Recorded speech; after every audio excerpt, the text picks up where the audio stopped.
Assalamu alaikum wa rahmatullahi wa barakatuhu.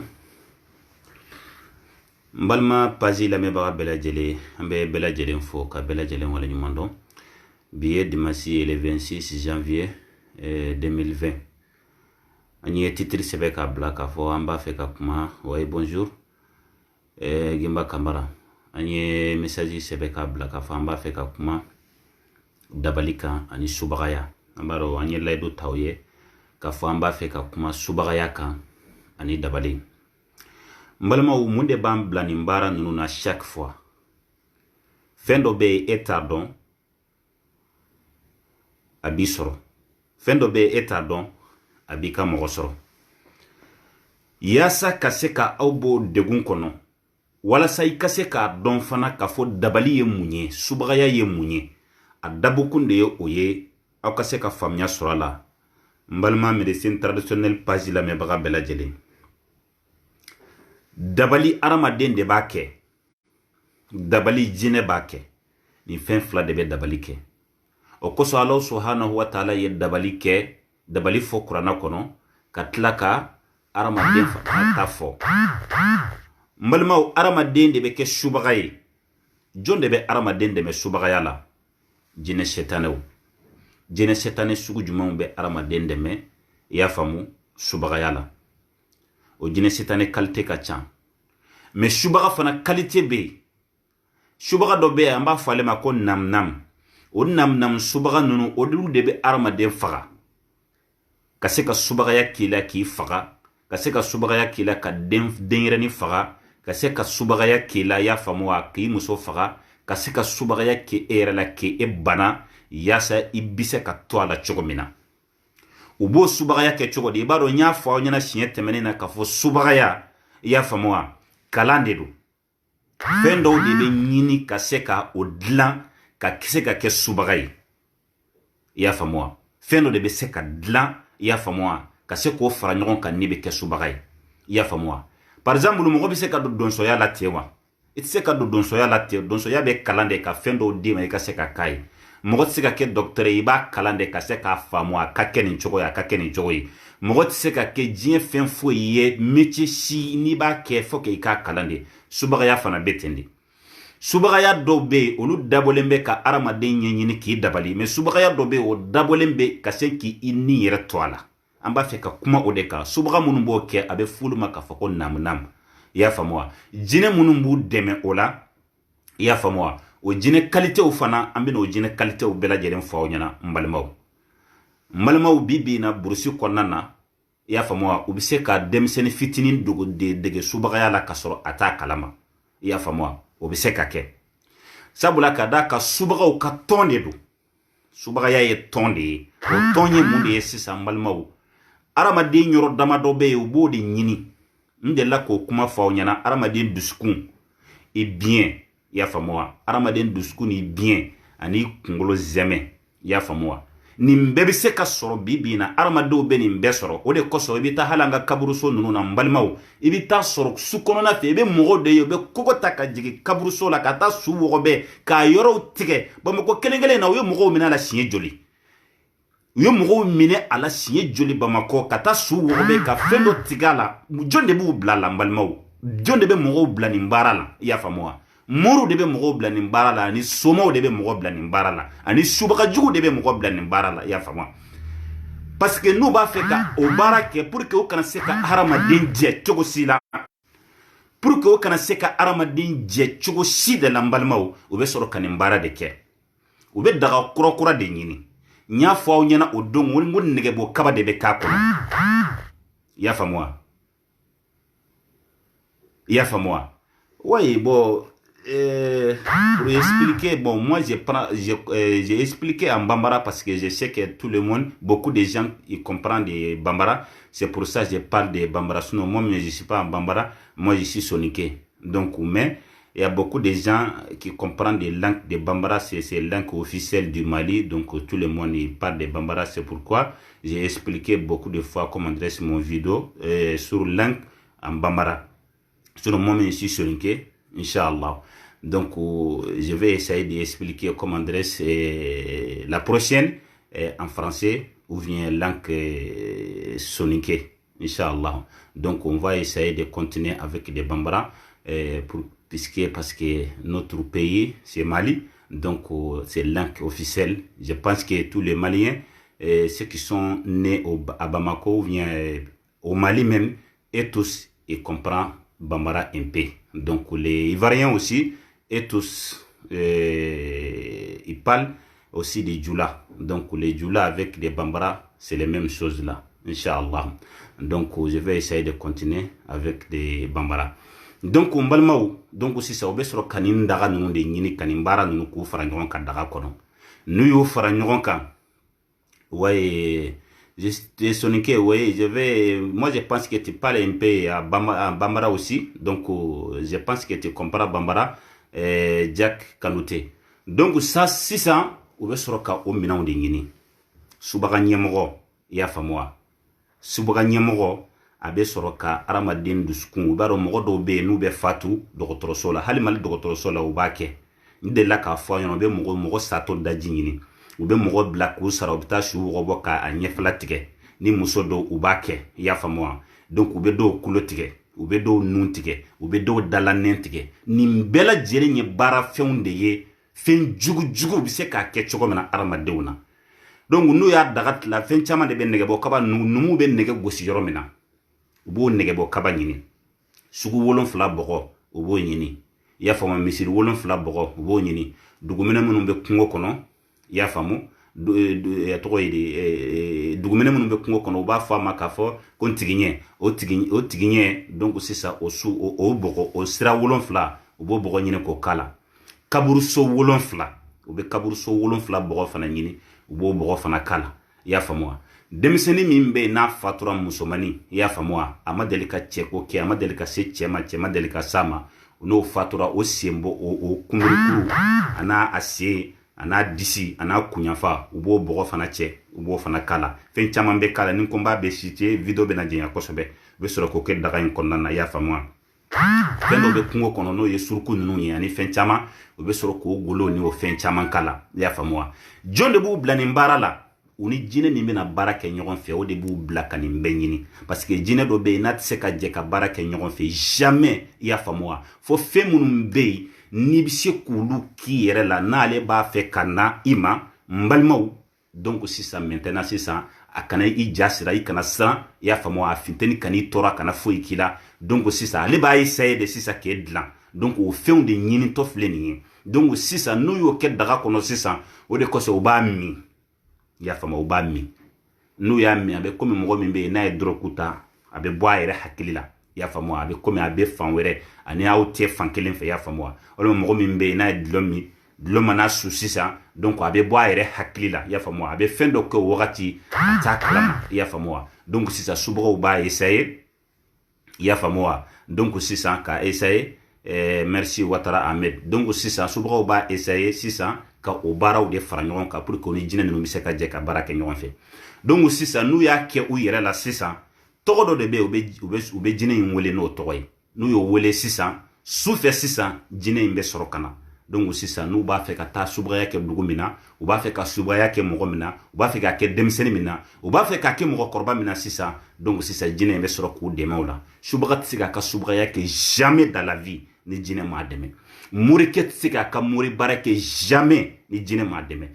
somaket se ka ka somaya barake jamais ya famwa ni jinɛ ma dɛmɛ jinɛ tigi se ka ka barake jamais ni jinɛ ma dɛmɛ koloni filla be tento fileli kela nasonya fenfe ibe fileli keni bele de ibe fileli keni kalajan de ibe fileli keni duga de ibe fileli keni kolosi de ibe fileli keni fenfe ibe fileli keni jila ni fenfe ye ni bela jelen sirlen de be jinela ni jine te tise ka foye aramaden kelen ki sigi kibe aramaden kungo fo e bi se ko ke cogo de ni jine shetane mi deme o tise ka kew ya famwa donc o de la sisa nu ni mbara ke sisa be soro ka pan o betaga kata kungo kono kata yoro la maintenant sisa nu ba fe ka deminta ima ni den wolo la demisenu bena ni den wolo la subaga musokoroba o bena ya famwa o bena den ta ka blu tiga kono daga min b'u bolo ye u b'u tigɛ de don daga kɔnɔ ka sɔrɔ ka o tigɛ bɛɛ lajɛlen fɛn ni fura nin pour que u bɛ se ka den sɔrɔ cogo min na n'u nana sisan u bɛ sɔrɔ ka ba bɛ sɔrɔ ka den ta k'a da o tigɛ kɔnɔ u bɛ den ta k'a kɛ tan i y'a faamu wa i bɛna kɛ ne cɛ ye i bɛna kɛ ne nin ye a y'a sɔrɔ fura de b'o tigɛ la u bɛ den ta sisan u bɛ to ka den ɲɛda lajɛ i b'a ye u bɛ to ka den ɲɛda lajɛ ba t'a kalama parce que mɔgɔ banana den fitini lajɛ ba b'a ta k'a d'a ma ba bɛ den ta k'a d'a ma a bɛ to ka den lajɛ ka te ka a bɛ hakɛ to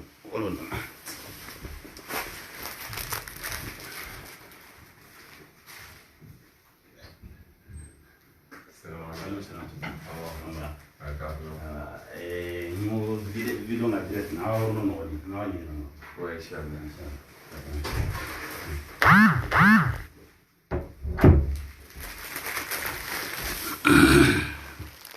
aya fama donc sisan balmaw u be sɔrɔ ka den ta k'a da tigɛ kan k'a lajɛ a b'a lajɛ dabali de b'a ɲɛna a b'a tigɛ fana kɔnɔ den b'a tigɛ kɔnɔ dabali fana de bɛ tigɛ in kɔnɔ i y'a faamu wa Mohamedou Jariso, on verra Inch'Allah, on va parler la soninké après. Donc sisan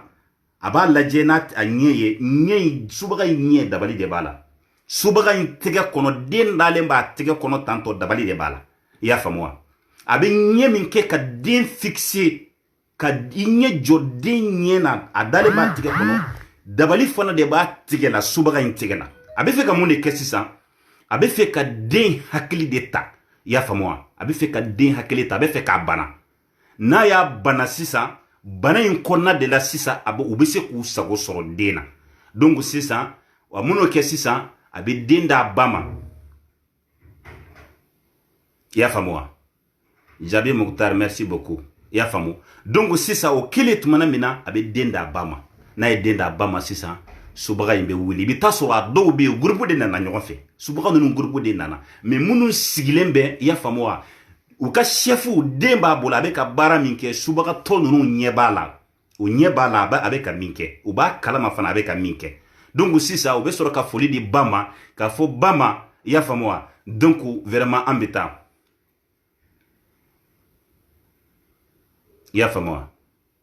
donc sisan u bɛ taga n'u tagara sisan u bɛ taa mun de kɛ biɲɛ de b'u bolo bamanankan na u b'a fɔ ko su biɲɛ a bɛ sobagaw de bolo su biɲɛ a bɛ donsow bolo su biɲɛ i y'a faamu wa o ye biɲɛ sugu dɔ de i y'a faamu wa u bɛ taa ka taa genge kungo de la parce que a ye dabali min kɛ den in na a ye den nalon ta i y'a faamu wa dɔw bɛ t'u ta baara kɛ zira la kungo kɔnɔ dɔw bɛ t'u ta baara kɛ tɔ min na i bɛ taa sɔrɔ zira sun bɛ kungo kɔnɔ n'u b'a fɛ ka mɔgɔ min bana i y'a faamu bana kɔnɔna na u bɛ se ka i sɔrɔ pour que u bɛ se k'i faga cogo min na u bɛ mun de kɛ sisan subaga ninnu dungare de bɛ dungare fitinin donso bɛ dungare min don u disi la ani bɛ dungare min don u ka fɛn na ta komi nin min filɛ nin ye sisan o ɲɔgɔn de fana bɛ zira la u bolo u bɛ taa ni su biɲɛ de ye sisan kungo kɔnɔ i y'a faamu wa den min n'u ye dabali k'a la fitinin k'a minɛ tigɛ kɔnɔ ka taa lajɛ komi tɔw bɛ taa denkuni na u bɛ taa den fɔ cogo min na o kosɔn ka ni den ta k'a di bɛɛ ma denkuli kɛyɔrɔ la ni mɔgɔ min nana den lajɛ a fa k'a lajɛ ten i y'a faamu wa donc ka ni den ta k'a di musokɔrɔba bɛɛ ma ka ni den ta k'a di diɲɛ bɛɛ lajɛlen ma bɛɛ lajɛlen k'i den ta i y'a faamu wa ka maga la i y'a faamu wa den fitinin i y'a faamu wa donc sisan kana sɔn o ma n balimamuso i y'a faamu wa i den a bila mɔgɔ kana fɔli la kɛ o ye wajibi i y'a faamu wa mais bɛɛ k'a fɔ k'ale b'a ta k'a minɛ a bolo la e bɛ bɛɛ dɔn wa e tɛ bɛɛ dɔn bɛɛ n'a ŋaniya de nana e tɛ bɛɛ dɔn donc o la sisan u bɛ taa ka taa su biɲɛ in u b'a turuturu u bɛ su biɲɛ in turu i y'a faamu wa dungare in na subaga ɲɛmɔgɔ bɛ sɔrɔ ka kuma sisan i y'a faamu wa subaga ɲɛmɔgɔ bɛ kuma min fɔ jinɛ setane kan k'a dɛmɛ cogo min na sisan a b'o kumaw de fɔ zira la n'a y'o kumaw fɔ zira la k'o kumaw fɔ zira la même pas 30 minutes walima 1 heure de temps den bɛ commencer a bɛ bana bamuso bolo a bɛ bana walima i bɛ den dɔw ye o fitini dɔrɔn u bɛ sin ka ja net a bɛ ja bamuso bolo fo bamuso ja bɛ tigɛ u b'a ta ka taa dɔgɔtɔrɔso la dɔgɔtɔrɔw b'a lajɛ u b'a fɔ k'anw ma bana ye o de kosɔn dɔw b'a fɔ o la bamanankan na ko kɔnɔ ye den minɛ kɔnɔ bɛ se k'i to sanfɛ ka den minɛ cogo di subaga ye den minɛ wa kɔnɔ ye den minɛ i b'a fɔ bana fɛn fɛn ma ko kɔnɔ y'a faamu subaga bana de don o de kosɔn sisan n balimaw u mana sɔrɔ ka taa o baara kɛ o zira la kungo kɔnɔ sisan den fitinin bɛ to bana a bɛ bana bana bɛ juguya a bɛ bana bana bɛ juguya c'est comme biɲɛ de turulen bɛ den sɔnkun na u bɛ se ka kɛ musokɔrɔba la u bɛ se ka kɛ cɛ la u bɛ se ka kɛ mɔgɔ la u bɛ se k'i to hali jamana wɛrɛ ka nin baara in k'i la i sɔnkun wagati dɔ i b'a fɔ ko tasuma kami de b'i sɔnkun na i b'a fɔ k'u ye biɲɛ de ta k'a turu i dusukun na i y'a faamu mais n'i taara dɔgɔtɔrɔso la dɔgɔtɔrɔw tɛ foyi ye dɔgɔtɔrɔw bɛ scanner kɛ u bɛ analyse kɛ u bɛ écho kɛ u bɛ IRM kɛ u b'a fɔ ko tout va bien alors tout va bien a ma ɲɛnabɔ dɛ a tigi dusukun bɛ ɲini ka ci aw ko tout va bien dimi bɛ ɲini k'a tigi faga aw ko tout va bien u b'a dabali sugu kɛ mɔgɔ dɔw kɔ de la mɔgɔ kɔ b'a dimi n balimamuso kɔ b'a dimi mɔgɔ kɔ t'a dimi n balimakɛ kɔ b'a dimi tant que o biɲɛ in turulen bɛ yiri la kungo kɔnɔ dabali sira fɛ e tɛ se ka hɛrɛ sɔrɔ dimi bɛ mɔgɔ ka dimi b'i kan tɔɔrɔ bɛ mɔgɔ ka tɔɔrɔ b'i kan i bɛ don o bɛ tali sugu bɛɛ la ka jolita sugu bɛɛ kɛ ka analyse sugu bɛɛ kɛ ka écho sugu bɛɛ kɛ ka ko bɛɛ lajɛlen kɛ ka dɛsɛ n balimamuso n balimakɛ dɔgɔtɔrɔw b'a fɔ ko ɲɛ t'i ka bana na walima u bɛ fura wɛrɛ ta k'a d'i ma min tɛ o bana fura ye walima u bɛ fɛn wɛrɛ kɛ min tɛ bana in fura ye san 10 san 20 e tɛ Afiriki o e bɛ Europe de e tɛ se ka ɲɛ sɔrɔ ninnu n'a ɲɔgɔnnaw na i t'a ɲɛ dɔn min b'i la i t'a kalama min kelen don k'i tɔɔrɔ i t'a dɔn c'est pourquoi n bɛ to ka nin explication di aw ma pour que aw ka se k'a faamu aw ka duw kɔnɔ aw ka se k'a faamu k'a fɔ ni nin bana sugu y'i minɛ i k'a furakɛ furakɛli cogo la min bɛ se k'a wuli ka b'i kan parce que dɔgɔtɔrɔw tɛ ninnu kala u ma ninnu kala u ma ninnu dɔn tubabuw bɛ taa an fɛ yen wagati min na en Afrique i y'a faamu wa n t'a fɛ ka don politique la i y'a faamu mais u taara an fɛ yen u ye fɛn caman sɔrɔ an fɛ hali n'a sɔrɔ haramuw kun don i y'a faamu wa n'o ye dabali ko ninnu mais an yɛrɛ farafinw yɛrɛ de ye ɲɔgɔn janfa i y'a faamu wa ka ɲɔgɔn janfa ka ɲɔgɔn ban i y'a faamu wa ni kogo pɛrɛnna basa bɛ don wo la mais tant que kogo ma pɛrɛn basa don yɔrɔ tɛ yen fo n'a y'i da kogo sanfɛ mais ka don kogo wo la i b'a sɔrɔ kogo pɛrɛnna de o kosɔn farafinw n'an ma ɲɔgɔn minɛ i y'a faamu wa an bɛ mɛn tan dɛ parce que nin ɲɔgɔn tiɲɛ farafin bɛ se ɲɔgɔn tiɲɛ de la ka ɲɔgɔn tiɲɛ mais ka ɲali kɛ ka ɲɛsin ɲɔgɔn ma non fɛn fitinin mana tɛmɛ min ni ɲɔgɔn cɛ dɔrɔn taa moriw fɛ yen fitinin mana tɛmɛ ɲɔgɔn fɛ dɔrɔn taa somaw fɛ yen taa bolitigi fɛ yen n tɛ nin ko to a la dɛ wallahi fo nin dɛsɛra n'o tɛ n tɛ nin kelen ni to a la ani muso bɛ ɲɔgɔn fɛ u bɛ kɛlɛ u bɛ fara a b'a fɔ k'a t'a to muso la ko wallahi billahi ko fo muso in k'a dɔn k'a fɔ min ye ko ni muso ma ka fini bila dugu kɔnɔ k'o kumana k'ale tɛ muso k'a ka fini bila cogo di e bɛna mun de kɛ sisan i bɛna taa kɔrɔtɔ de i bɛna mun de kɛ sisan i bɛna taa ɲɛɲini de i bɛna mun de kɛ sisan i bɛna taa bolitigiw de fɛ yen i bɛna taa somaw de fɛ yen i bɛna taa jinɛtigiw de fɛ yen i bɛna taa moriw de fɛ yen ka taa halaki ka taa ɲɛɲini ka taa dabali n'o tɛ a b'a ka fini bila cogo di n balimaw an ka sabali mɔgɔ mana mɔgɔ kelen ɲɛɲini k'i dabali n'i ye mɔgɔ dabali k'a ta tiɲɛ k'a dabali k'a garizigɛ tiɲɛ k'a dabali k'a ka nafolo tiɲɛ k'a dabali k'a fa don a la k'a dabali k'a kɛ dɔrɔkutala ye k'a dabali k'a kɛ so siri k'a to so kɔnɔ k'a kɛ so kɔnɔ fɛn ye a tɛ se ka foyi k'a yɛrɛ ye a sigilen bɛ du kɔnɔ a bɛ tunga la san 10 san 20 a tɛ hali miiri so la i jija i kana sa dɛ i dun tɛ se ka saya bali tant que o tigi fana bɛ balo la i y'a ɲɛɲini ka jinɛ kafiriw bila a bolo i y'a faamu wa ka hadamaden sɛtaniw bila a tigi kɔ wallahi n'i sara ala t'a tu la i y'a faamu wa n balimaw mun de kosɔn ni dabali ninnu fana b'an sɔrɔ n b'o explication d'aw ma n balimakɛ n balimamuso moriw mbena muru ka nege walha nye fana jirawula ya famwa amadu bara ina an kunfe anya kalande kaseka don ya famwa mbalma ni muru be mogo nyenyini ya famwa muri fenfe be isigile me todo de ka nkambe muri mindo na muri ala kligan trentere fe ngatulu made muri ye muri ya kala ka douala mba fe ka kumulu de fe ya famwa parce que muri ya fleni ye soma ya fleni ambela jelen ba kalama ka foko mindo ala kote ala kira kote qul hatu burhanakum in kuntum sadiqina ma sitte kana ni muri ya daluli ye jinye dugukulo fanshi ya te ya famwa atala kira ka kuma na te qur'ana ya famwa dalu dumbe tani fladela ala ko ala kira ko note no ko fe ni ye koko ke ya famwa ya kire de mbalma pour ka muri bisika atoydi arama den fana nyenyini abiseka bana bla mogola muri be sigi togo de kan togo do be o ba fo amu togo do be ba fo ma barahutu togo do be ba fo ma ko fabihital lezi kafara ngo qur'an aya de ya famo qur'an aya de fabihital lezi kafara me qur'an aya mindo mbena kawati mu ci mbalma u kayirawla u be harama den de dessin ka ke kawati mi afle anye be papier jemana foi sebenen taka muru be bara minke bina jirawla ya famwa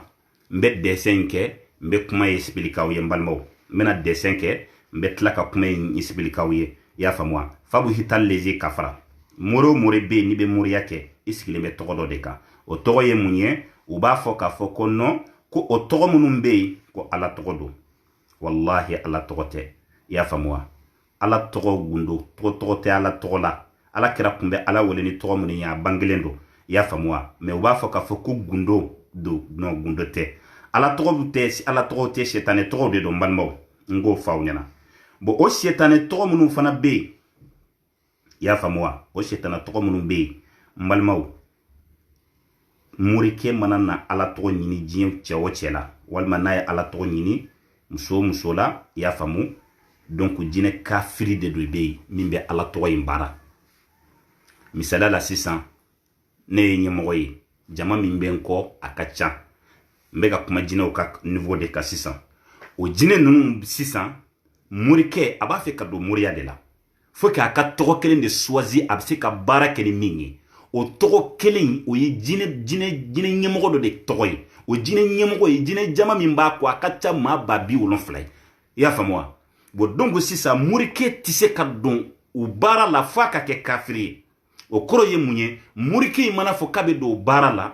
fo ke ka nyegene de ke ka salji tani nyegene a do ni be don ala do be salji tani nyegene ki nyesi tlebi fe pour que ni jine nka se ka nyogonye ki nyesi tlebi fe ka arakan fla sali no kera e bora islamiyala ya famwa jine te tugu jine mo shiko ka baraki no fe kado da eni cheni barajila jamais dans la vie abi bo islamia de la folo pour que abese ka do baraki no fe mbalma una yo ket mana mena 600 togo mindiri imaki ka barachogo mena ya famwa walma ika qur'ana sebeni joli walma ika qur'ana sebeni haramadi shu daji walma ika qur'ana sebe ni bagando joli ya famwa ka nyegene ta ola ka soro ki nyesit lebima ka soro ka stali pour ki ni jine mbise ka nyogonye benkam se ka tema wono nyogonche ni aw mago bene na sisa abene wele aw mago be mina abe soro ko fonyana benkan de be tema ni nyogonche ambe soro ka barake ya fama fura kelke wotewa d'accord jine muri munu fana be barake ni jine nunu nye c'était comme ça aussi donc sisa ale be soro ko barake mun kama muri kebe do kalwala mun ko sabe do kalwala ni ala wele do amase kalwa dona ya famwa ala kira yi mun fanyana do mina sahabo be yele kulu sanfe be ka kule ka ala wele be ka do ke ala kira mun funya sallallahu alaihi wasallam akwa be ka ala min wele kulu gerente ayala wele dondoni ya famwa peren kote ya famwa ala wele ala subhanahu wa ta'ala bi jabi mbal maslameu donc sisa muri kebe do kalwala kalwa kunye munde abina kuma jine defe abina jine de wele chuko de be jine da parce que ni bina do ije ina ale ka je ka barake nyogo fe mbalma ke mbalma muso ya famwa ibe boslamia de la ya famwa parce que abe bara do de jiri la bara mi bi boslamia la pour kale ni ka se ka barake nyogo fe no kera sisa i kan kale jine wele togo mina abe soro ko dima mini ali jine imbena abina na chogo mina o manyi ema ibina bana walma ko do bina kila donc sisa protection min kanka do ina ali ni nyonche abe soro ko fro no saraka fiina ebe to fro no saraka nunu de bo sisa donc sisa ebe soro ka do kalwala ni dona kalwala sisa ya famwa déjà ekra muriye jama bini nofe ni mogo min nana ko mba fe ka mogo do ka den ko bali kar sam ta fe ka den da kola ina murike fe murike nta fe ni muso in ka den soro murike be mun fe ya nkono mbedo kalwala ni ala bena nyonye baro murdo ba fota ko ni ala bena nyonye iye galon tike machine ala te nyonye ala ye mufo korana kono musa yena musa kele ka fo ala ne ba fe kiye ka kuma fe ala ye mufo musa yena ako musa lantarani musa itenei walakin unzuru ila aljabali nga inye jo kulina ika kuli laje ni sera ka kuli laje kuli mina ke chogo mina ni sera ko kun musa ibise kanei ngani maseka kuli nye musa ya fama itise kanei ne yede musa inye jo kulula ala yi perenkanke kulu tsiraka kulu mugu musa boraka binka musa kiri nabila musa wulila ay ya fadila allah subhanahu wa ta'ala fe ya famwa donc murumunu mbafo ni tara kalnut ni mo taraw fe ka fo mina do kalwala u bafo mina do kalwala nen mini alabna nyonyi alamana min jira nambo finyana galon findo wallahi billahi abina do kalwala abina jine kafiri mwele jine kafiri mana jabi min dama abode finyana alate jamais dans la vie alate donc si ça mana do kalwala wala sisan abe soroka ka wurdike ya famwa kalwa nunu do be tle saba do jine nweleli do be tle saba ibe tle saba de ke ka jine nwele ya famwa abode finyana mama sala na ba finyana ikafo ya shamsa ya ilu kolosi bibolo ya shamsa ya ilu ya shamsa ya ilu ya shamsa ya ilu ya shamsa ya ilu ya shamsa ya ilu ya shamsa ya ilu ibi sigiki nyesi klebi de maka wele koronfela tele klebi walma banya walma koronte adobe koronte me adobe korondo me chamambe ibi sigiki nyesi klebi de maka datu gidala ya famwa itita misiri la salwagati tala juma salitala foi tala dobe kalo sabake utita jumala murike ya famwa ko yeslame ala dun ko hayya ala salat hayya ala fala aya famwa hayya ala salat hayya ala falat manafo silame kanka lamene ya famwa mes juma salitala salwagati tala ale be misiri ko ale ba ka sokona ka datu ko dala ko ale be kalwala ya famwa o koro abina jine shetani ndi wele enana kungo mina ka fo jine kafiri nyana parce que ale rete sekake malmo o mana fe sisa o mana ke sisa donc abe soro ka to kalwaina abe tle sabaka abe jine wele ibita soro jine nunu fana do be ulu fana jama batiw de do o be arama donga ko nyana bo tugo mana o be jine fana ka ko nyana bote jine jama de bo no fe matala ni sisa ni tra onga misiru nunu na ni tra onga don baga ban nunu fe hali ni tra madina maka nunu bita misiri soro bita jama sigine soro karamo ko ke koro bebini ka nyingali kala ngo mi fim nyingali mi bila dina kola abe jabi e mana boy ni mbina o fana be jina o fana ka kibariyana jina nunu be ube mogower ube uka jina ko ka ko nyana bo ale to min taburike na ka je ka barake nyogon fe abe e fana deme ya famwa mbalma aussi ça natura kalwala donc aussi ça be jina wele pendant 3 jours walma pendant 1 jour jina be jina yoro abena bengande do abena na nana sisan sokonna na mureke sigilembe sokono lairu de buni nyonche abe sinke mureke ye kafoka be sokono na sinke mureke ye kafa be sokono sisan kuma mi be mureke da mureke be soro ko fo kare de nana kwale ba fe kare kana den soro jene ke ba fo mureke nyana na ba fe kare kana den soro asaraka ni ni yolu fanyana na yolu bo ibe ni mbarake iba dama tineke beta donc sisa ab murike be baraninke ni murike baraninke doron que ça soit be sebendima walma be nasidima walma be barafen dima ki ka ta don yoro dola ni tara do jine imba don ka fa dona jine nyemgo imbe jine kelen faraka waka mugawla ka fa ka mugodo nyana masalan abaka chede lo wele tugu ni muso inko karamogo ke ani mimbe barala nyogon fe akoko dona na sama kwa ta ka den soro e ka tugu muso no fe yani saya cɛ i kana so a ka den sɔrɔ ni cɛ dara nɔfɛ ni denkisɛ bɛna don wolonugu la denkisɛ in tiɲɛ o yɔrɔ bɛɛ lajɛlen na o jinɛkɛ in de bɛ fara ka tugu muso in nɔfɛ mission de don a b'a nɔfɛ su a b'a nɔfɛ tile sanga ni wagati bɛɛ lajɛlen a bɛ muso in laɲini ka kafoɲɔgɔnya kɛ muso in fɛ jinɛkɛ in fana b'i labɛn n'a ka dabaliw de ye ka na se muso in ma ka kafoɲɔgɔnya kɛ muso in fɛ kafoɲɔgɔnya yɔrɔ denkisɛ de bɛ i bɛ se ka se muso ma i y'a faamu wa maniwi de bɛ tɛmɛ ka don muso denso la e ka maniwi denkisɛ de b'a la jin dɔrɔn tɛ o n ko denkisɛ de bɛ maniwi kɔnɔ sperme kɔnɔ o sperme sisan denkisɛ min b'o la ka na don i y'a faamu wa muso wolonugu la e denkisɛ bɛɛ bɛ faga parce que dabali de kɛra ka don muso in wolonugu la ji bɛ tɛmɛ sira min fɛ musoya fɛ ka taa don muso tonso kɔnɔ yaasa a bɛ se ka kɛ den ye denkisɛ fɛn fɛn bɛ e ji la o denkisɛ bɛɛ lajɛlen bɛ sa o bɛ sa k'a sababuya kɛ mun ye jinɛkɛ in a ye mɔgɔ kelen de fara k'o tugu muso in nɔfɛ mission de don ale ka baara ye o dɔrɔn de ye a kana diɲɛ baara foyi kɛ dugukolo sanfɛ a ka muso in kɔlɔsi dɔrɔn a kana se ka den d'a kɔ la c'était une mission donc sisan jɔn de y'a kɛ mɔgɔ min wulila ka se mori ma ka baara ɲini mori in fɛ morikɛ y'a ɲini jinɛkɛ in fɛ ani jinɛkɛ in bɛ baara kɛ ɲɔgɔn fɛ jinɛkɛ in fana ye jinɛ kelen di k'a ka tugu muso in nɔfɛ ko muso in kana se ka den sɔrɔ yanni saya cɛ n balimakɛ n balimamuso c'était une mission donc sisan a ka baara de y'o ye mun kosɔn a bɛ sécurité ta k'a bila a ka da la ko mɔgɔ kana dɔw tɛ yan est-ce que mɔgɔ bɛ se ka na diyagoya la munna o bɛ marifa ta k'a di sécurité ma k'a k'i jɔ da la a k'i jɔ a tɔgɔ de président garde mɔgɔ kana se président ma c'était une mission non il est payé pour ça a bɛ sara o de kama non i y'a faamu wa bon donc sisan jinɛkɛ in fana ɲɛmɔgɔ jinɛ a ye min bila mission na o ka koɲɛ bɛɛ lajɛlen de b'ale bolo n balimaw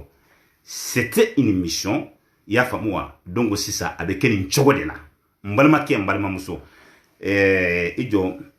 n bɛ baara in tɔ dafa n bɛ kawati min ci sisan a y'a faamu n'i ye kawati min ci sisan n'o kɛra sisan jinɛkɛ in bɛ tugu muso in nɔfɛ n'a tugura muso in nɔfɛ sisan donc sisan muso in n bɛ ko bɛɛ lajɛlen kɛ den tɛ sɔrɔ i y'a faamu wa a dɔw bɛ yen o tɛ hali kɔnɔ ta dɔw bɛ yen o bɛ kɔnɔ ta i y'a faamu wa ni kɔnɔ tara dɔrɔn kɔnɔ bɛ tiɲɛ mais dɔw bɛ yen i y'a faamu wa kɔnɔ tɛ ta dɔw bɛ yen jinɛ in bɛ kuru bila muso in kɔnɔ i y'a faamu wa dɔgɔtɔrɔw bɛ opération kɛ u b'u to opération na walahi f'u bɛ muso wolonugu yɛrɛ tɔ bɛɛ lajɛlen tiɲɛ i y'a faamu wa u bɛ nin bɛɛ lajɛlen kɛ i y'a faamu muso la i y'a faamu wa bon n'a y'a sɔrɔla k'a fɔ mɔgɔ de sera morikɛ ma k'a ka baara kɛ muso in a kana se ka furu c'est les mêmes choses là i y'a faamu wa morikɛ mana kana don kaliwa la ka ɲininkali kɛ jinɛkɛ in na jinɛkɛ in bɛ jinɛ kelen bila muso in nɔfɛ i y'a faamu wa cɛ o cɛ mana fɔ k'a bɛ muso in furu jinɛ in a b'o cɛ kɛlɛ walima a b'a to i b'a furu mais n'i y'a furu hɛrɛ tɛ furu in kɔnɔ dɛ diɲɛ don o don aw bɛ ɲɔgɔn na walima hali n'a y'a sɔrɔ million de b'i bolo jinɛ in bɛ cogo bɛɛ lajɛlen kɛ yaasa i y'a faamu furu in n bɛ se ka sa cogo min na walima a b'i ka nafolo tiɲɛ i ni muso in kɔni k'aw kɛ i b'a fɔ tasuma kami fila de mɛnɛnen bɛ i y'a faamu wa ɲɔgɔn na a b'o de kɛ i y'a faamu wa dɔw bɛ yen yɛrɛ jinɛ in bɛ tugu muso in nɔfɛ ni foroko kuma fɔra muso in na dɔrɔn o ye kɛlɛ daminɛnen cɛ o cɛ ko k'a b'a furu kɛlɛ don walima aw bɛ kuma aw bɛ bɛn cɛ jinɛ in bɛ muso in nɛgɛ bɔ cɛ in na a b'a to yen mais attention dɔw bɛ yen a tɛ muso in bali kulonkɛ la dɛ ni muso in bɛ kulonkɛ kɛ parce que ale ye kafiri de ye a tɛ muso bali a ka kulonkɛ la a ka jɛnɛya n'a ka fɛnw a tɛ muso in bali a la i y'a faamu muso in b'o bɛɛ lajɛlen kɛ mais k'a fɔ ka muso in ta k'a sigi cɛ de kun ka kɛ furu ye jinɛ in tɛ sɔn o ma fabuhita lezi kafara n bɛna sɛbɛn fabuhita lezi kuran aya de don kafara i y'a faamu fabuhita lezi u b'a kɛ cogo min na n bɛna yira u la n'a y'a sɔrɔ ala bɛ nin fɛ fabuhita lezi kafara i y'a faamu wa n'u bɛ kawati min ci côté naani de don moro wa ɲɛ bɛnna dɛ i y'a faamu fabuhita lezi anw ye nin bɛɛ lajɛlen ye dɔw bɛna ɲininkali kɛ sisan ko mbalma o dɔ bɛna ɲiningali kɛ sisan ko ne yɛrɛ ye nin bɛɛ dɔ cogo di baara o baara n'i b'a kɛ ka hadamadenw nafa i b'a ɲɛɲini da ni mɔgɔ minnu tubira ka bɔ a la n'u y'i kalan n'o tɛ ne ye garibuya kɛ ko ne ye san 4 de kɛ garibuya la Mali dugu ka dɔgɔ ni mori dugu dɔ ni ne ma taa yala yɔrɔ min na ka garibuya kɛ dɛ est-ce que aw b'a kalama mori yala ka birikiden yɛlɛma ka kɛ arajo ya de la k'o ye mais ne y'o ye ani fulakɛ dɔ tun bɛ ɲɔgɔn ka so a la i y'a faamu wa o fulakɛ in i y'a faamu wa araba o araba an kun tɛ kalan kɛ araba fɛ an bɛɛ tun bɛ taa ka taa tile fulakɛ in fɛ yen o fulakɛ in de araba o araba a tun bɛ mangoro sun dɔ de b'a ka so a bɛ mangoro sun in a bɛ furabulu tigɛ a b'a kɛ 2000 bi kura ye a b'a di ko ka taa dibisuko san an bɛna tile a ka du kɔnɔ i y'a faamu wari in bɛ yɛlɛma ka kɛ 2000 bi kura ye dibisuko bɛ taa san a bɛ kawatimu ci n filɛ ka kawatimu min ci n bɛna yɛrɛ aw la sisan a b'o kawatimu kelen de ci ka te barada sigi kawatimu sanfɛ duguma tasuma tɛ de duguma ka te barada sigi a kan ka ji k'a kɔnɔ k'a datugu même pas 5 minutes te bɛ wuli te b'a kɔnɔ sukoro b'a la premier ni deuxième troisième t'a la premier ni deuxième garibu tɔw bɛ tile a fɛ a bɛ tile ka te wuli ni dibisuko banna a bɛ furabulu wɛrɛ yɛlɛma i y'a faamu a ka taga n'an taara a tɔgɔ ye so a la kanari da la an tun bɛ taa ka taa an ka finiw ko o kanari da la o kanari da la an tun bɛ taga yen n'an taara yen nɔ kɔ dɔ bɛ yen an bɛ tɛmɛ kɔ la a b'a fɔ garibuw ma ko dɔ ka birikiden kelen ta an ka taga dɔ bɛ birikiden kelen ta an bɛ taga n'an tagara kanari da la a bɛ birikiden bila bolinanegew de tun dilannen b'a tigɛ la a bɛ birikiden gosi dɔrɔn birikiden bɛ kɛ arajo ye ni birikiden kɛra arajo ye kasɛti b'a la Umu Sangare i y'a faamu wa Umu Sangare bɛ jouer arajo biriki bɛ yɛlɛma ka kɛ arajo ye Umu Sangare b'a la a bɛ jouer fo k'an tila finiko la n'an tilala finiko la a b'a fɔ ko ka biriki in a b'a gosi tuguni a bɛ kɛ biriki ye a b'a fɔ ko k'a ta ko ka na n'a ye an bɛna biriki in bɛ bila yɔrɔ la i y'a faamu wa o fulakɛ in i y'a faamu wa an ye san 1 de kɛ ɲɔgɔn ka so a la i y'a faamu wa an bɔra so a la an taara Marakala i y'a faamu wa parce que ne kun mana dɔnnibaga o dɔnnibaga tɔgɔ mɛn ne kun bɛ taa ka taa kalan dɔ k'i fɛ yen an kɛlen ka taa se Marakala fana Marakala kelen Morike karamɔgɔba dɔ tun bɛ yen i y'a faamu wa ko Mɔbɔ Tayibu fila de don marakaw bamananw filaw olu de tun bɛ Marakala o Marakala araba o araba marakaw ka groupe ani filaw ka groupe ani bamananw ka groupe an kun bɛ taa ɲɔgɔn sɔrɔ Marakala tɔgɔ di yirini tuba la gitɔrɔnda la an kun bɛ ɲɔgɔn kɔrɔbɔ kuranna na o kɔrɔ ye mun ye parce que an bɛ kuranna durusilaw de ye mais olu kun bɛ a baara cogo min na sɛtanɛ baara de don ka baara kɛ ni kafiriya yɛrɛ de ye sɛtanɛ baara la kafiriya min yɛrɛ i b'a dɔn dɛ i y'a faamu wa o tun bɛna ni muso de ye filaw tun bɛna ni muso ye tellement que fila ninnu tun bɛ se kɔrɔtɛ la u tun bɛ se dabali la wallahi billahi muri baara sɛtanɛ baara min yɛrɛ a b'a dɔn dɛ i y'a faamu wa u bɛna ni muso ye kuranna yɔrɔ min ka gɛlɛ i ma marakaw tun b'u ka simini sɛbɛ fini jɛma de kan filaw fana b'u ka simini sɛbɛ yɔrɔ min ka gɛlɛ u b'a siri muso in ten na u bɛna muso jɔ kɛnɛ sanfɛ bere dɔ tun bɛ yen dabali de bɛ bere in na a bɛ dabali kɛ ɲɔgɔn na ka kɔrɔtɛ bɔ ɲɔgɔn ma bere la o bere in de u bɛna sisan filaw bɛna a bɛ bere di fila kɛlɛ ma i y'a faamu wa n'a ye bere di fila ma a b'i jɔ camancɛ la i y'a faamu wa kuranna yɔrɔ o yɔrɔ ka di ye i b'a fɔ fulakɛ ma nin kuranna nin yɔrɔ kalan mɔgɔ tɛ taa ni kuranna ye bɛɛ ta b'i kunkolo de la i y'a faamu wa i ye fatiya kalan 100 ans a b'i kunkolo la mais n'i ye bere minɛ n'u y'i bɔ ni kɔrɔtɛ ye i tɛ se ka fatiya fɔ billahi i tɛ se k'a fɔ alhamdulillahi rabbil alamina ka taa bila wala dɔlina na a bɛ bɔ i kunkolo la a bɛ kɛ komi depuis wolola i ma deli ka kalan kɛ filaw de tun bɛ nin kɛ filaw de tun bɛ nin kɛ Marakala i y'a faamu wa o ni marakaw i y'a faamu wa ni bamananw i y'a faamu wa mais champion de tun don i y'a faamu wa donc sisan u tun bɛ nin de kɛ ka fini jɛman siri muso tɛna k'a bila kɛnɛ na ka bere di bamananw ma u b'a fɔ n'i sera ka fatiya kala k'a ban anga flamso fileni ya tai katana e fo sayanti nyiningala wallahi billahi ukumba kenin chogo de la be bere di ma ya famwa ibini jo chaman chela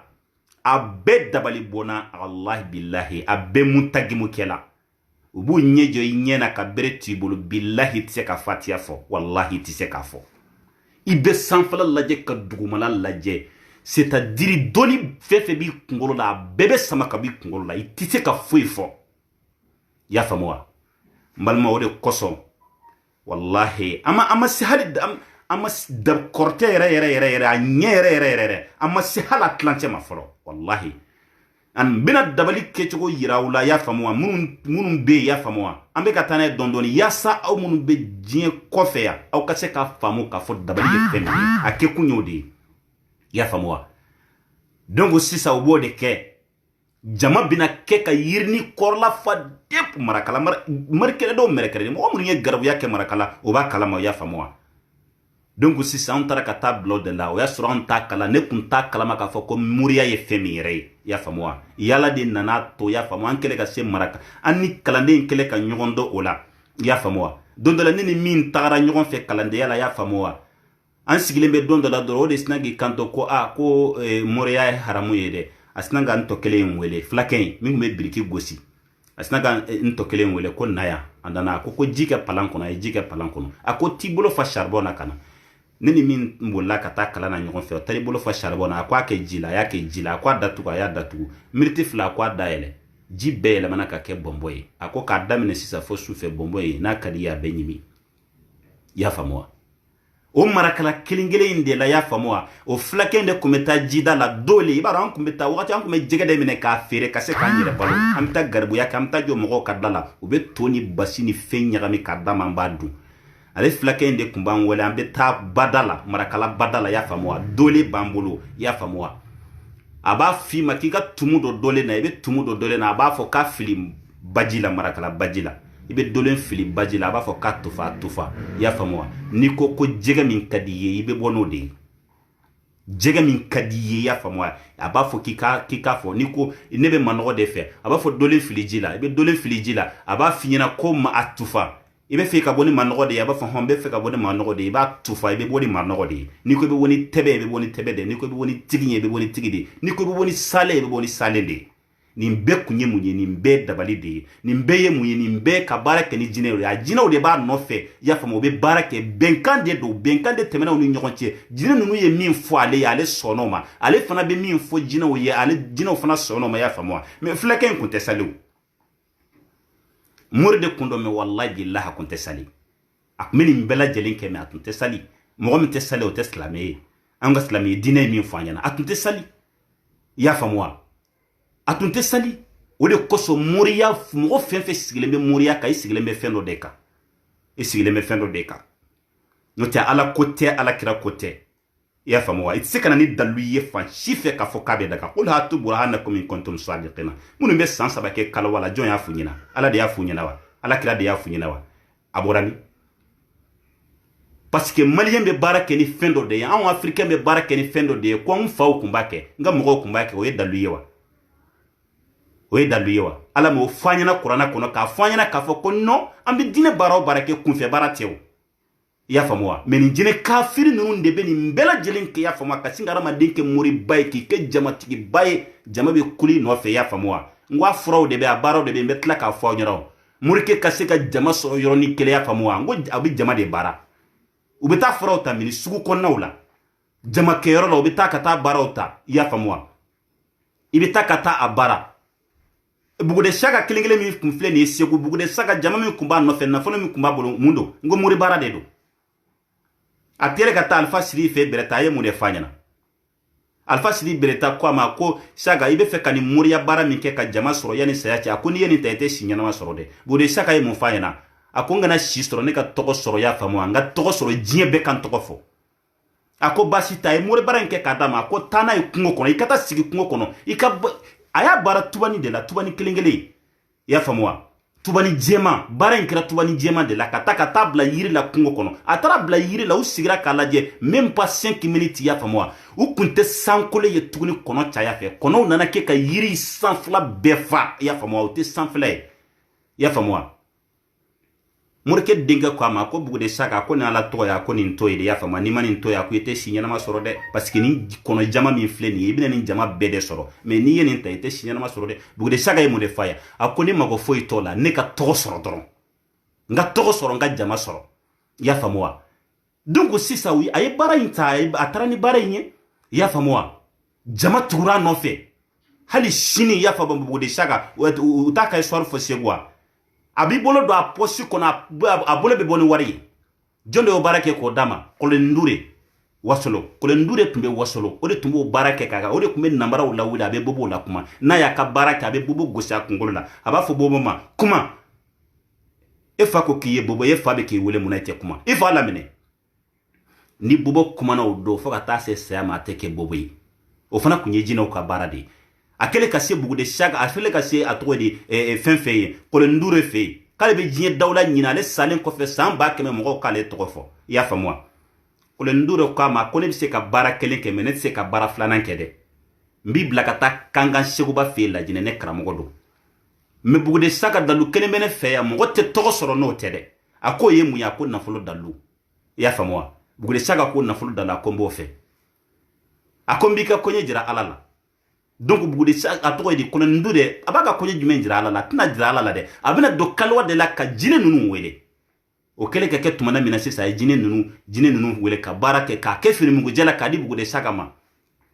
akwa ma ni i mago jora war la jine yoro ni bolo do i poshi kono hal ni milliard do ibe wari soro i poshi kono me wari tse ka do nafulo wera la ka bla ki sale ko nafulo in ka tu ko fe o tesika ke me balole kono jine kono ni ko be jine ko kay bake ya famwa kanga seguba akele ko o barake ka dama akele ka ta kanga seguba fe kanga seguba fana kele ka baranke ka dama barama ke flywa nafulo dalu babulo jama dalu babulo o kele ka ke asorla ka do jine kono jine be bola no fe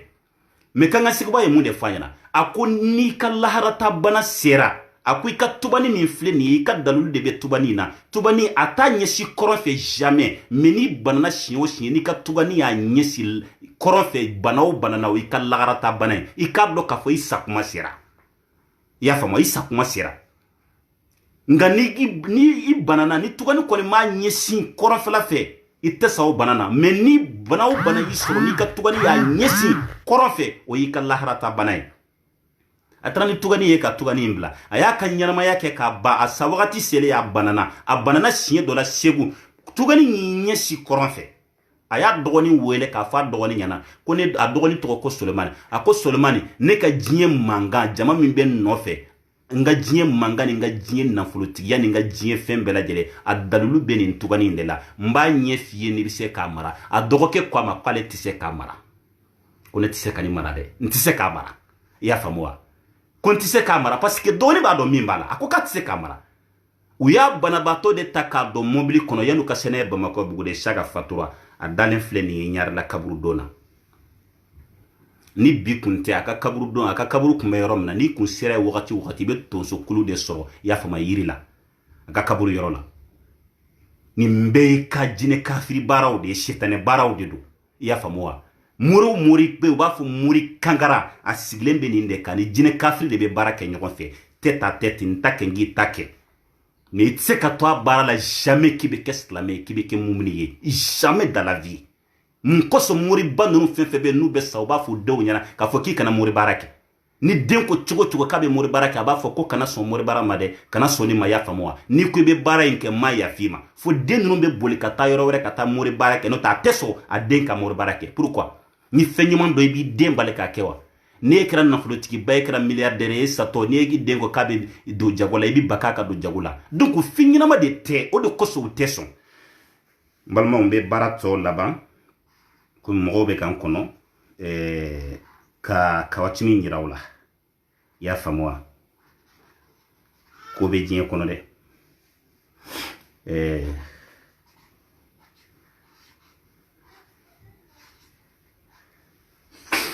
malmaw mina kawatini de jirawla sisan anyabala kawatini de fleni a sebenen fle fabu hital lezi kafara arama dende desene fleni ubi to do yande ya inye be miliye mina ya famuwa nyunga toke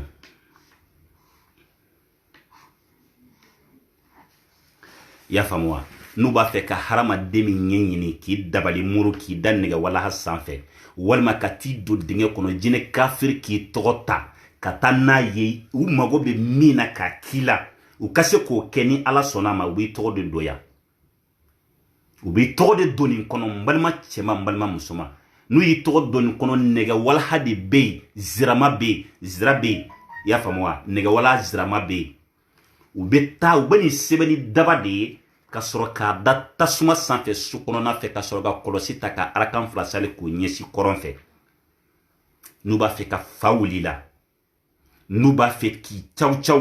n'u b'a fɛ ka min k'i la morikɛ bɛ sɔrɔ k'i sigi ka fɔ fabuhita lezi kafara fabuhita lezi kafara o y'a sɔrɔ u ye nin sɛbɛn ta ka rohaniya tɔgɔw sɛbɛn a duguma n'u y'a kɛ ta u bɛ tila ka jinɛ dɔw de bɛ ko rohaniya u bɛ tila k'olu tɔgɔ sɛbɛn a duguma n'olu tɔgɔ sɛbɛn a duguma tumana min na sisan o jinɛ ninnu de bɛ sɔrɔ ka wuli sisan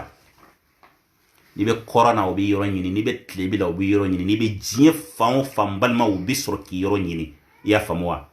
u bilala baara min na k'u ka k'i la u b'a k'i la o de kosɔn Europe ya maa caman kɛlen don ka kɛ maalankolo ye maa caman kɛlen don ka kɛ u t'u yɛrɛ kalama yɛrɛ i y'a faamu wa k'a sababuya kɛ nin baara sugu ninnu ye i y'a faamu wa o de kosɔn n balimaw ne bɛ to ka nin explication d'aw ma yaasa aw ka se ka faamuya sɔrɔ a la k'a dɔn ka fɔ dabali a bɛ min kɛ kɔrɔtɛ bɛ min kɛ jinɛ kafiri bɛ min kɛ n balimaw jinɛ kafiri bɛ min kɛ kɔrɔtɛ bɛ min kɛ i y'a faamu wa mori fɛn fɛn bɛ i sigilen bɛ nin tɔgɔ ninnu de kan i y'a faamu wa i ni jinɛ groupe de bɛ baara kɛ ɲɔgɔn fɛ n'o tɛ e tɛ se te pe pas mɔgɔ dɔ bɛ faransi yan nɔ e bɛ mali la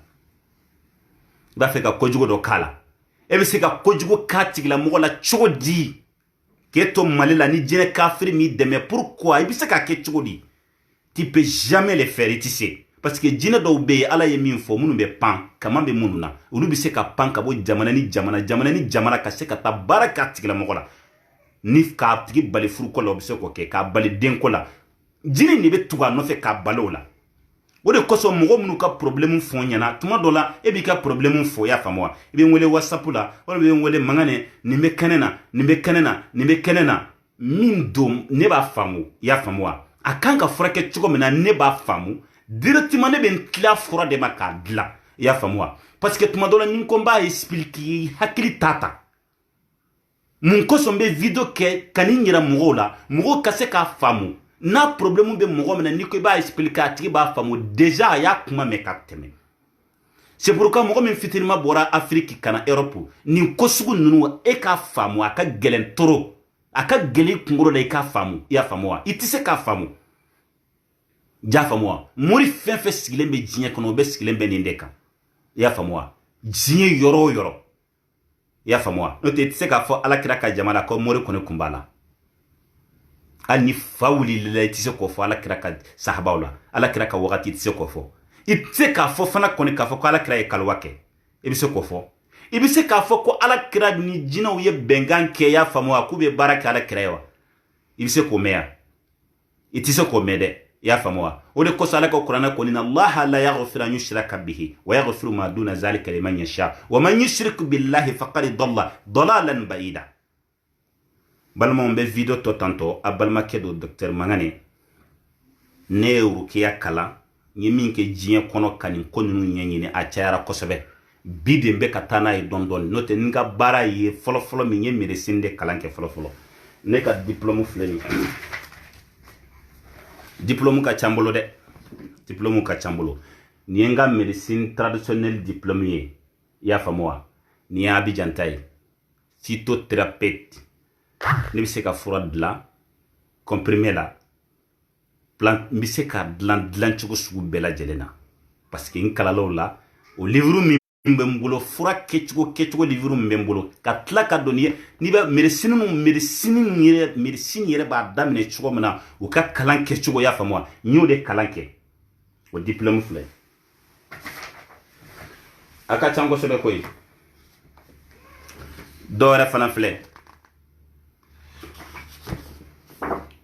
a ɲɛ b'a la diplôme ka ca n bolo kosɛbɛ kosɛbɛ nin ye dɔgɔtɔrɔya ta de ye médecine ta o ni jinɛ furakɛ ta nin fana tɛ kelen ye dɛ nin fana ye shahada de ye an ɲɛ bɛ nin ye diplôme de ye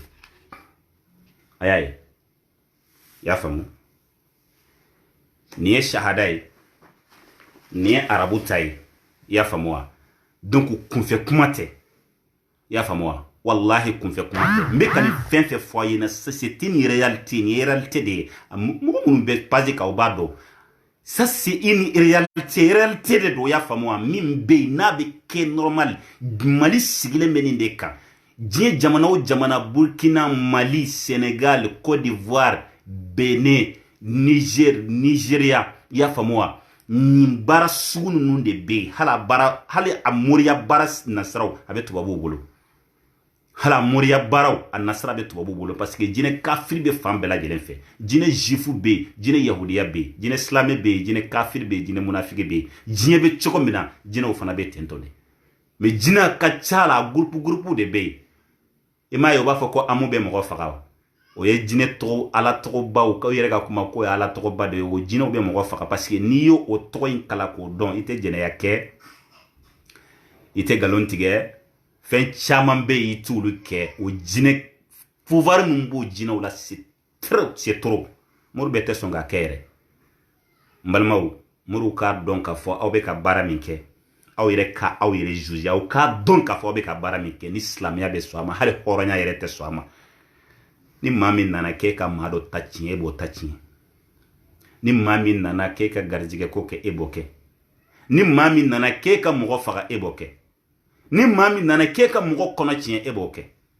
ni mɔgɔ min nana k'e ka mɔgɔ dabali ko k'a tigi bana e b'o dabali o kumana e ye mun ye sisan toi i yɛrɛ k'i yɛrɛ réfléchir e ye jumɛn ye sisan i ye mun de ye sisan e ye mun ye e b'a bɛɛ kɛ Allahu akbar n balima cɛw an bɛ kuma dafa ni min ye layidu ta aw ye k'a fɔ n bɛna fura dɔ di cɛw ma a filɛ nin ye nɛrɛ bulu de ye nɛrɛ kelen kelen a filɛ nɛrɛ bulu don ani tɔnkɛ y'a faamu tɔnkɛ mugu de dilannen filɛ nin ye a filɛ y'a faamu a tɔnkɛ mugu ni mɔgɔ mago jɔra a la faransi a dilannen bannen a bɛ sɔrɔ n bolo yan téléphone numéro 06 83 63 06 75 la WhatsApp numéro 00223 74 40 30 72 mais n bɛna nin fura d'aw ma fi sabilillahi cadeau aw ka duwawu kɛ n ye ala k'an sara n ka baara ɲumanw na ala k'an sara ala ka sini kɛnɛya di ala ka ne mɛn aw kɔrɔ ala k'a fana mɛn ka ne lamɛn n b'o de duwawu k'aw ye a ye duwawu kɛ n ye su ni tile n balimaw ouais Faroukou Bassale Diakouraka tu me connais très bien ouais vraiment merci beaucoup o tumana fe abe nere nyini ambalma muso torola muso bolo saba ay sabali doni amma ine be to ka video ke ka muso ka fanga tobeli ke muso yanga muso deme muso furulembe bolo etse ka satisfait etse ka ademe yani ni bana numbi mene nere bulu fleni to ka nere bulu nyini ka wuli ka mi yani cɛya bana bi sɔrɔ mɔgɔ minnu bɛ sigi sofɛriw aw minnu ye sofɛriw ye aw minnu ye tayiru ye ani aw minnu bɛ jɔ ka baara kɛ a y'aw jija yani cɛya problème b'aw sɔrɔ a ye nɛrɛ bulu ɲini a ka tɔnkɛ mugu ɲini sufɛ i bɛ tɔnkɛ mugu in kuyɛrɛ ɲɛ kelen ta i b'a kɛ barada kɔnɔ i b'a wuli n'i y'a wuli i bɛ nɛrɛ bulu fana dɔ kɛ barada kɔnɔ i b'a wuli i b'u ji fara ɲɔgɔn kan i b'a min i b'i da ka sunɔgɔ ni dugu fana jɛra i y'a faamu wa i y'a faamu ni dugu fana jɛra donc sisan i bɛ sɔrɔ k'a kɛ tuguni n balimakɛ n balimamuso muso aw sen tɛ nin na dɛ an bɛ k'aw de dɛmɛ aw minnu furulen don cɛw tɛ se ka aw satisfait yani bana b'i sɔrɔ de i bɛ nin furakɛ dɛ parce que mɔgɔw t'o kuma faamu yani bana b'i sɔrɔ bana kunbɛ ka fisa ni bana furakɛ ye mun kosɔn o b'a fɔ nin dun kana nin dun y'a faamu wa ni ala ye video wɛrɛ jira n na médecine an bɛna don médecine kɔnɔ yaasa ka se k'aw dɛmɛ aw ka dumuni duntaw la yani bana ninnu kana aw sɔrɔ a man di ne ye bana k'a si sɔrɔ nka ala de ta y'a ka ko ye i y'a faamu wa numéro de whatsapp 00223 74 40 30 72 o de ye ne ka whatsapp numéro ye i y'a faamu wa n'i ye message ci ma whatsapp n'i ye n wele n b'a fɔ n bɛ mɔgɔw fana a fɔ mɔgɔ ye a ye sabali a ka vocali to n na parce que beba fengi jabi ironi kele atseka ke ne be tle beba barla halim fle ni video la sisa mo nanan sur video la nsi usigile mbe kan kono jama de be ya famwa mbe tle beba barala ka damine soma fo 22h franciano mbe barake nin tlala téléphone saba de bembolo me jija ka whatsapp e vocal nunu do lame o dugu seje mbe don lame mbe tana e don de ya famwa do be ay say ku ka problème de sebe ka ti ya famwa ka sebeni ke yadi be sebeni ke ka ti vocal abi ka kuma benye fo vocal la sinkele o kan no kosebe ka teme ibe doni sebe bi jabi ola ibe dowre sebe ambise ka 30 minutes ke kele ambe kuma ya assalamu alaikum wa rahmatullahi wa barakatuh ntunya fo nyana ka fo mbalmaw mpina teme 20 jours ka franciano me mbena teme 20 jours ka ni Allah subhanahu wa ta'ala sona mambe ya fo kalokura les 20 kalokura les 15 jours ni les 20 parce que ne kunna kunye papier kodo de ya fama pour que nga seka fura keli yoro bado daile ya fama fura ka seka na fura keli ka seka ke parce que ne nyebe Europe la bana mimbe ya balmaw akachande tuka bana fana don bana mindo ya wallahi tuka bana don bone hakilata gonka seka demanike ka seka nga entreprise créer francia ka seka a papier bela jelen soro bo kunyara ne fudia ka foko na ya soro ba di winu ta di donc 600 les 23 temene donc ne kunyanga biere ke les 23 de ne tunkanga sege les 23 ya famwa bo avocat ni comptabilité ni papier fin kanga nyini donc ani wimun demander ne refe nana nu beye bo nana dati nyindi atuguni o kera fo kalokwa le 15 bo ne kungo de ngonu ya accepter ne be segi kata malla na bana sisa obise ka chima mela ukono mba kono de ya famo signature ni fencha mambala ntise kata fonga kono bo de koso ne tokun kera ya ne nga biye fale otumana fe mbeya inshallah taala foka tabla so le 15 ni Allah subhanahu wa ta'ala ma basike inshallah taala acceptera koni donc mbeka papier de kono donc ni Allah subhanahu wa ta'ala yandeme amun be Europe yanu ben seko kawi afana ka seko kinyi dwawla ka kuma mun kunchewla balma aka donc afone kan furakelu tlekelen kote be traitement fo mo chamanya o ta famu sangani wati belajele ne ka qualité ka singa fo ibina furata tlekele tlefla ne te soluma ya famwa vegara teneka tia frawla shiki fura naturelu de do tlekele frawte ya famwa fukati kene ya domina fo alabta no yaki domina ya famwa ambeta nyogon fe dondoni fo alabta no yaki mini traitement i mago be traitement ya fo be traitement so finyana ni fura bana be do reta o kosonde mbe fe ka barayro indaile ya ni mugo ka fura bana ni e fura tambulu ni ka fura bana ni be Europe dugula fura ka se ka so Europe o ka se ka lafia o kafisa wakati be i ka fo ke anga fura wili malila kana akuma ka chan ya famwa o hakila de yemblanina be do kawiye ka do nyina o fe ka do kenyi abalma de yenye a shinjize yenye ya famu ni filila yoromina aw ben latle mani filite ba itse ka be sababu ma bela jelena ni ben chesiri mbise ka bananu bela jelen furake ka bo awla ya famu ngala nyinite ka mashi tonyo ngala nyinite ka mashi toro mfana ka fraw be musaka de dula be bonu yoro chama o yere baye be tay Indonesia be tay yoro chama be furasa benan ni dole ko be fara nyon kan ko men fraw yi ñokon fe conteneur la Côte d'Ivoire mi de do ma songo gelera malma ki ale nani sim wala ka toto ne keleni tuma do la fraw bena ba songo chayama msika kalo sabake ngamina mbubulu abija yenu be barake dondoni fu yi war hakemi fo million hakemi fo gaseka soro ita fura numbo katla ka labbe abija ka barake law sara katla ka fura bo atse ka wila abija direct kana skin to sira do betla ka fura numunta ka taa n'u ye Mali la i y'a faamu wa n taatɔ Mali fana na u bɛ n sɛgɛn dédouané i bɛ bɔ ni fura ye Abidjan i b'a fɔ i bɛ taa n'a ye Mali la i y'a faamu wa n'a bɛna se Zegwa fura bɛ dédouané aw yɛrɛ bɛ Mali dédouané ko don wallahi Abidjan i b'a dédouané siɲɛ kelen mais Mali la wallahi billahi douanier minnu bɛ Zegwa u b'i ka minɛn minɛ i b'a dédouané i bɛ wari sara i bɛ tila ka don Sikaso i bɛ tila ka wari sara n'i bɛ don Buguni i bɛ tila ka dédouané wari sara n'i bɛna se Welesebugu i bɛ tila ka dédouané wari sara n'i tilala ka se Senu tuguni tuma dɔ la wallahi u bɛ tila ka wari minɛ i la i y'a faamu wa o kosɔn mɔgɔw tɛ baara in kalama ne ka baara in ka gɛlɛn fɔ k'a dantɛmɛ n tɛ se k'o bɛɛ fɔ client ɲɛna i y'a faamu wa u bɛ sɛgɛn min da ne ka fura ko in na wallahi Mali yɛrɛ la n faso n'i bɛ don Abidjan i bɛ fura i bɛ dédouanement kɛ siɲɛ kelen n bɛ n ka Abidjan papier yir'u la ka tila k'a fɔ ne ye maliyɛn den de ye i y'a faamu wa n ka papier filɛ nin ye n ye furakɛlila de ye i y'a faamu wa u b'a fɔ i bɔra ni fura in ye Abidjan i b'a dédouané ne bɛ tila k'a dédouané Zegwa ka tila k'a dédouané Sikaso ka tila tuguni a tɔgɔ ye Buguni donda Welesebugu wagati dɔ tuguni u bɛ tila ka fura ninnu n fɛ hali ne natɔ san Faransi n kɛlen ka furaw ta fɛn na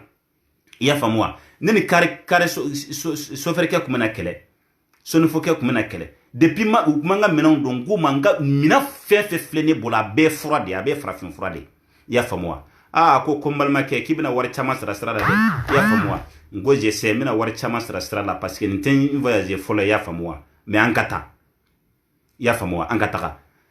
donc sisan c'est le même ça a ye kuma min fɔ c'est de don ne kun ko pourquoi n'i ye sarali kɛ siɲɛ kelen aw ko ka dédouanement kɛ n'i ye minɛn sara siɲɛ kelen i y'a faamu wa pour que i bɛ tila k'a dédouané fo siɲɛ 5 walima siɲɛ 4 pourquoi i y'a faamu wa Mali c'est comme ça n bɛ tila ka na n'a ye Bamako ka tila ka fura bɔ Bamako ka na n'a ye Europe n balimaw a ye minɛn talaw a y'u ɲininka min b'a la o kosɔn gɛlɛya b'a la kosɛbɛ an bɛɛ ka jɛ k'a faamu ɲɔgɔn fɛ Salam alaikum wa rahmatullahi wa barakatuhu. Nga téléphone numéro nya dit pardon, j'ai besoin de votre numéro. J'ai déjà dit le numéro de Paris 06 83 63 06 75. Numéro de WhatsApp 00223